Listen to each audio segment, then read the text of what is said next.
कानून व्यवस्था, पर्यावरण, स्वास्थ्य आदि से लेकर जनहित व जन कल्याण के लगभग हर मामले में सरकार की आपराधिक घोर लापरवाही के साथ साथ यहाँ कानून का राज काज न होकर कानून का पक्षपातपूर्ण व इसका जुगाड़ के हिसाब से इस्तेमाल होने के कारण काफी ज्यादा परेशान रहता है और इस अभिशाप से मुक्ति पाने के लिए कानून द्वारा कानून का राज चाहता है, ना कि जिसकी लाठी उसकी भैंस वाली जंगल राज की व्यवस्था चाहता है। और इस क्रम में इसमें कोई संदेह नहीं है कि प्रत्येक देशवासी भ्रष्टाचार आदि पर अंकुश लगाने तथा भ्रष्टाचारियों पर सख्त कानूनी कार्रवाई करने की भी अपेक्षा केंद्र व राज्यों की सरकारों से करता है या रखता है, परंतु इस मामले में केंद्र व राज्य सरकारों का रवैया खासकर आम जनता की नजरों में स्वार्थ भरा तथा इसकी आड़ में अपनी कमजोरियों व विफलताओं पर से उनका ध्यान बांटने वाला प्रदर्शित नहीं होना चाहिए, जबकि यह हमें प्रदर्शित होता हुआ नजर आ रहा है। जो हमें परसों रात को इस संदर्भ में केंद्र की वर्तमान भाजपा सरकार व प्रधानमंत्री श्री नरेंद्र मोदी द्वारा लिए गए उनके फैसले में साफ तौर से झलकता हुआ नजर आ रहा है। इसके साथ ही देश में आए दिन बढ़ रहे भ्रष्टाचार व काले धन पर वास्तव में सख्ती से शिकंजा कसने में यदि इनकी सही धारणा व खासकर यहाँ गरीब व ईमानदार लोगों के हितों में उनके लिए कुछ कर गुजरने की नीति व नियत साफ व ईमानदार होती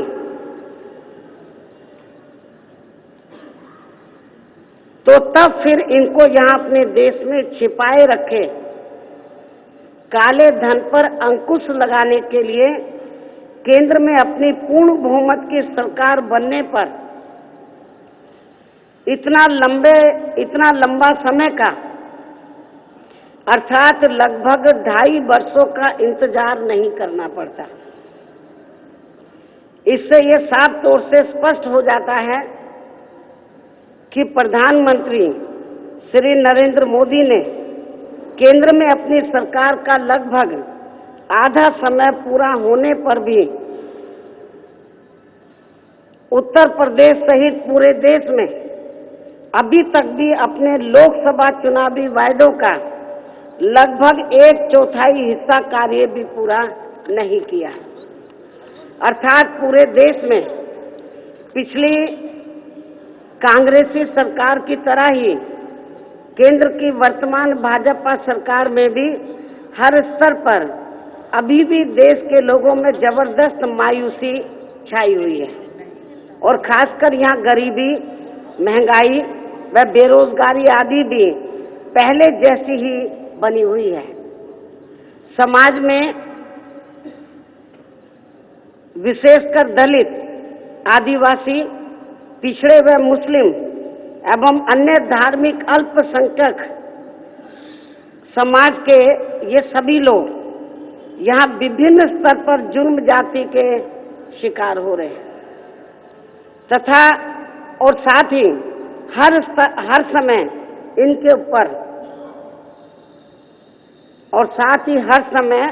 इनके ऊपर इनका आरएसएस का डंडा भी चलता रहता है। ये भी किसी से छिपा नहीं है। इस समय किसान व छोटा व्यापारी एवं निर्माणकर्ता आदि भी काफी ज्यादा दुखी व पीड़ित हैं, अति चिंतित भी हैं। अपने देश की सीमाएं अभी भी पहले जैसे ही असुरक्षित बनी हुई है।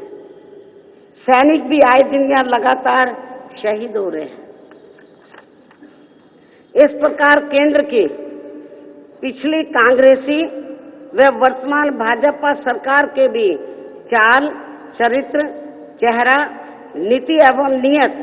आदि में हमें तिल भर भी परिवर्तन होता हुआ नजर नहीं आ रहा है। और अब खासकर उत्तर प्रदेश में विधानसभा के आम चुनाव नजदीक आते हुए देखकर वे अपनी इन सब कमियों पर से जनता का ध्यान बांटने के लिए इन्होंने अब अपनी सरकार के लगभग 2.5 वर्ष बीत जाने के बाद या ठीक विधानसभा के आम चुनाव होने से कुछ समय पहले ही देश में काले धन पर अंकुश लगाने के लिए जो परसों रात इमरजेंसी लगाने जैसा वातावरण पैदा किया है, तो इससे ये प्रतीत होता है कि जिस प्रकार से कांग्रेस पार्टी के जमाने में एक बार पूरे देश भर में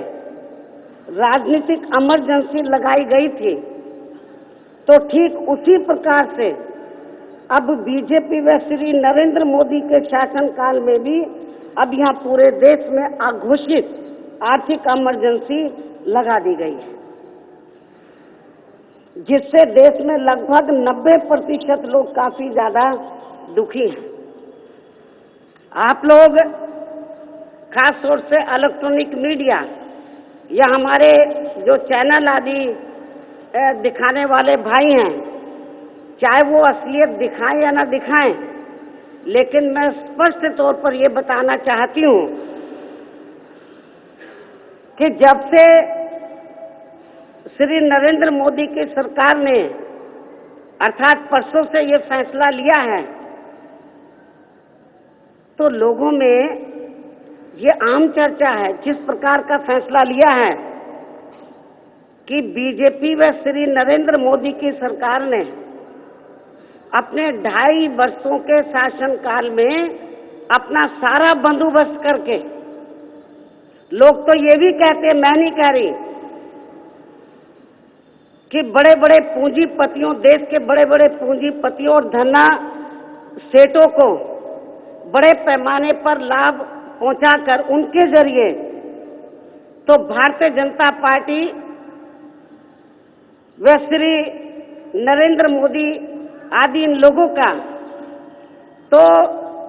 इन लगभग 2.5 वर्षों में बड़े पैमाने पर इन्होंने अपने लगभग 50-60 या मैं तो कह सकती 100 वर्षों की पॉलिटिक्स करने के लिए बाहर विदेशों में अपना उन्होंने प्रबंध कर लिया है। अपनी पार्टी को आर्थिक मजबूती देने के लिए इन्होंने अपना प्रबंध कर लिया है, ऐसा लोगों में आम चर्चा है। और जब इनका ये पूरा काम हो गया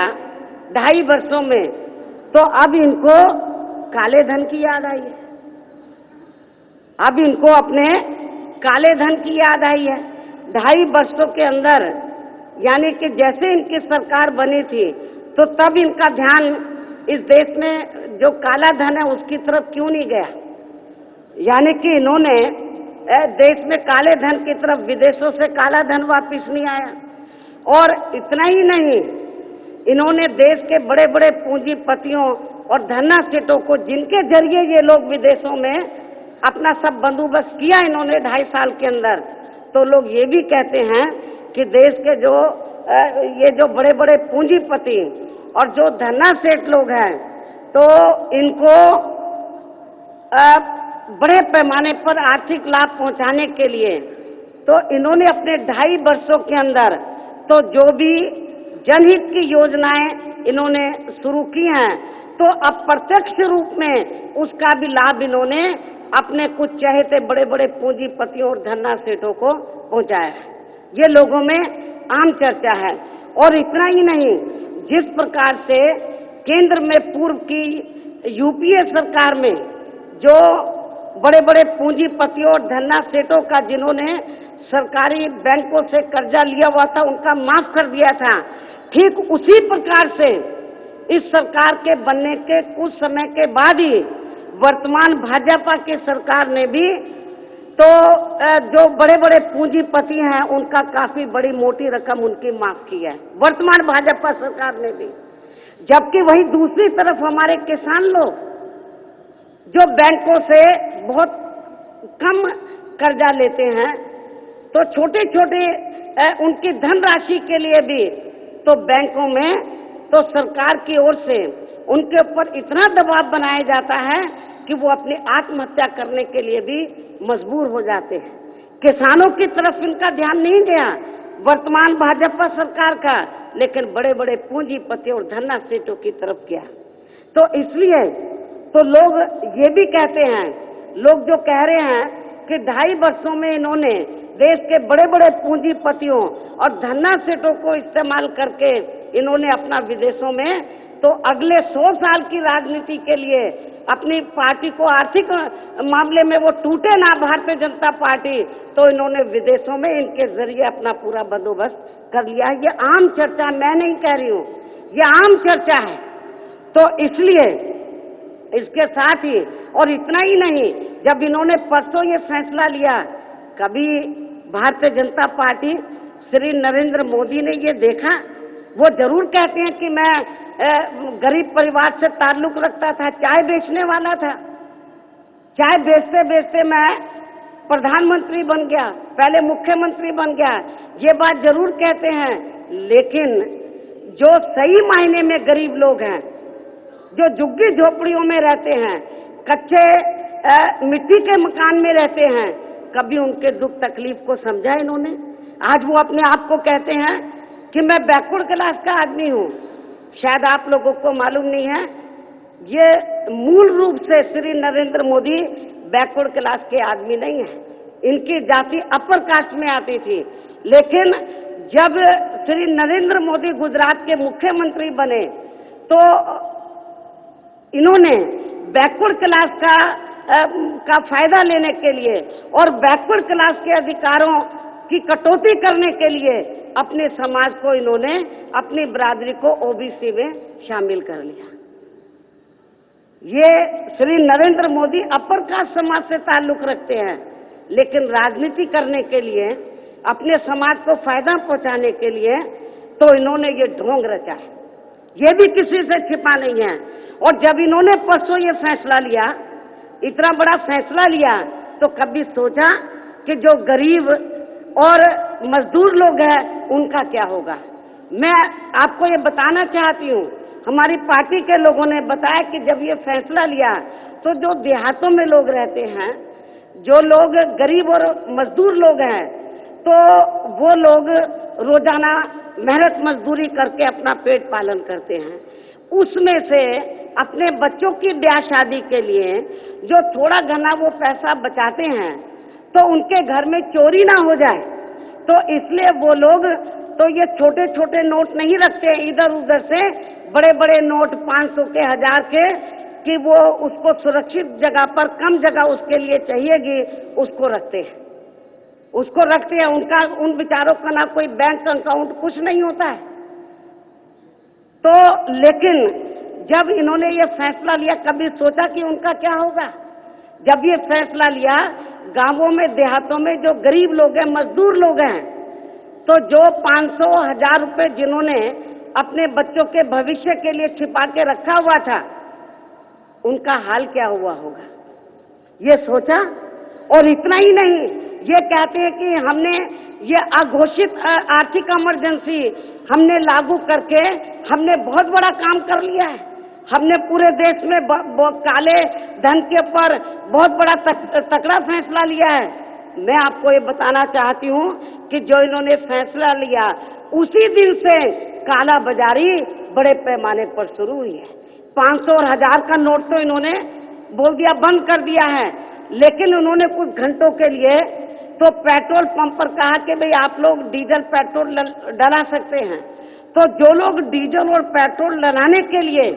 पेट्रोल पंप के पर गए अपनी गाड़ियों में, तो मान लीजिए गाड़ी वाले को जरूरत थी 10-12 लीटर की, और उसका अमाउंट कितना होता है, उन्होंने 1000 रुपया दे दिया उनके जो पास था। उन्होंने बोला या तो गाड़ी फुल करा लो, नहीं है तो जगह, तो हम आपको पैसा नहीं देंगे, पेट्रोल पंप वाले ने कहा। तो बेचारे वो छोड़ के चले गए। तो पूरे देश में जो पेट्रोल पंप वाले हैं इनकी चांदी हुई है। और इसके पीछे तो लोग कहते हैं कि ये सब बीजेपी वालों ने उनसे साठगांठ की थी कि हम आपको 2-3 हम कुछ घंटों का समय देंगे, जितना कमाना कमा लो, कुछ शेयर हमको भी दे देना। अब ये कहते हैं कि भाई ये खास तौर से जो दवा लेने के लिए जो भी मेडिकल स्टोर वगैरह जो बने हुए हैं कि इनको दवाई मिलेगी 500 और 1000 के नोट इस्तेमाल करेंगे। तो जब गरीब लोग जिनके परिवार के लोग हॉस्पिटल में एडमिट थे और वो लोग दवा लेने के लिए गए तो उनको कहा मेडिकल स्टोर वाले ने कि यदि 100 रुपए की दवा 500 बोले ये नहीं मिलेगा तो हम आपको दवा नहीं देंगे। लोग त्राही त्राही कर रहे हैं। तो ये क्या है? ये अघोषित आर्थिक इमरजेंसी है। और इसका सबसे बड़ा नुकसान जो गरीब लोग हैं, मजदूर लोग हैं, छोटे कारोबारी लोग हैं, मध्यम वर्गीय लोग हैं, उनको बड़े पैमाने पर नुकसान हुआ, क्योंकि उनको मालूम है कि ये वोट बैंक बीजेपी का नहीं है। उनका वोट बैंक तो बड़े बड़े पूंजीपति और धन्ना सेठ लोग हैं। वो इनका क्यों ध्यान रखेंगे? तो ये सब आप लोगों से छिपा नहीं है। और साथ ही इसकी आड़ में इन्होंने देश के जो गरीब व मध्यम वर्गीय लोगों को काफी गहरी आर्थिक चोट पहुंचाई है। तो इससे दुखी होकर अब ये लोग यहाँ प्रदेश में जल्दी ही होने वाले विधानसभा आम चुनाव में इसकी बीजेपी एंड कंपनी के लोगों को जरूर काफी सख्त सजा देंगे। ये जो दबे कुचले गरीब लोग हैं तो इनको ये तो उत्तर प्रदेश में, खासकर यहाँ उत्तर प्रदेश में जल्दी ही होने वाले विधानसभा आम चुनाव में इसकी बीजेपी एंड कंपनी के लोगों को, आरएसएस एंड कंपनी के लोगों को, विश्व हिंदू परिषद एंड कंपनी के लोगों को जरूर काफी सख्त सजा देंगे। चाहे प्रदेश में चुनाव होने से पहले ये भारतीय जनता पार्टी यहाँ अपनी कितने भी परिवर्तन यात्राएं निकालने के साथ साथ प्रधानमंत्री श्री नरेंद्र मोदी की भी परिवर्तन रैली आदि क्यों ना कर ले। ऐसी स्थिति में केंद्र सरकार द्वारा परसों रात 500 व 1000 रुपए के नोट सिरे से ही अचानक बंद करने के फैसले को भी यदि देखा जाए तो ये भी उस मानक पर पूरी तरह से सही नहीं उतरता है जिसकी ये कल्पना कर रहे थे। अर्थात केंद्र सरकार के इस तथाकथित फैसले से जो तस्वीर उभर कर देश की जनता के सामने आई है तो वह ये है कि उससे पूरे देश में हर तरफ अफरा तफरी का माहौल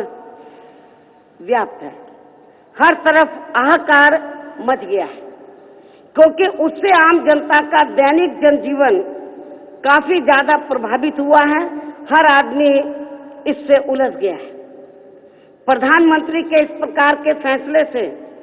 आम जनता के दैनिक जीवन के कार्य काफी ज्यादा बुरी तरह से प्रभावित हुए हैं। और उस रात को लोग अपने अपने घरों से, यानी कि जिस दिन ये परसों रात को फैसला लिया प्रधानमंत्री श्री नरेंद्र मोदी ने, तो उस रात को लोग पूरे देश में उस रात को लोग अपने अपने घरों से ऐसे बाहर निकल आए जैसे कि भूकंप आने पर लोग घबराकर अपनी जान बचाने के लिए अपने अपने घरों से बाहर निकल पड़ते। पेट्रोल पंपों पर, जैसा कि अभी मैंने आपको बताया, पेट्रोल पंपों पर लंबी कतारें लग गई। एटीएम पर लोग रात को काफी ज्यादा परेशान रहे। अस्पतालों में काम ठप हो गए। लोगों ने अपना अपना कारोबार बंद कर दिया। दवा की दुकानों तक ने अपने शटर गिरा दिए। तो नोट बैन करने का जो फैसला केंद्र सरकार ने लिया है उसकी आलोचना की है मायावती ने, और उनका स्पष्ट तौर पर यह कहना था कि यह अघोषित तौर पर आर्थिक इमरजेंसी है। कांग्रेस ने राजनीतिक इमरजेंसी लगाया था और इसे उन्होंने, मायावती ने, बीजेपी की सरकार ने जो फैसला लिया है इसे अघोषित आर्थिक इमरजेंसी करार दिया है मायावती ने। उन्होंने सीधे तौर पर यह भी आरोप लगाया कि पूंजीपतियों को फायदा पहुंचाकर बीजेपी ने अपना आर्थिक बंदोबस्त दुरुस्त कर लिया है।